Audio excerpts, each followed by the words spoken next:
Hani ama orada canlı görmek gerekiyor. Ben 10 Aralık Dünya İnsan Hakları Günü geldi. MHP ilçe başkanı mesaj yayınladı. hani hem ekiple hem aslında ekip kurmak belki de çok zor. Onu biliyorum. Milliyetçi Hareket Partisi Pamukkale İlçe Başkanı Avukat Mehmet Ali Yılmaz, 10 Aralık Dünya İnsan Hakları Günü dolayısıyla bir mesaj yayınladı. Türkiye Cumhuriyeti Devleti'nin insan hakları beyannamesini kabul eden ilk ülkelerden olduğunu belirtti. İnsan Hakları Evrensel Beyannamesi 10 Aralık 1948 tarihinde imzalanıyor ve hemen akabinde 1949 yılında ilk imzalayan devletler arasında Türkiye Cumhuriyeti Devleti'ni görebiliyoruz.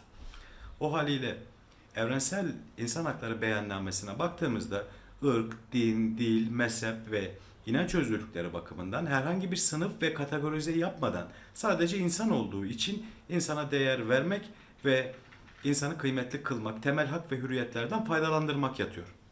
Burada etnik köken ayrılıklarını, dinsel farklılıkları kardeşlik hukuku içerisinde barındırıyor. Uygur Türklerine uygulanan zulmün son bulması gerektiğini aktaran Yılmaz, Çin'i kınadı. Ancak bugün ısrarla üzerine durarak ifade etmek istediğim husus şudur.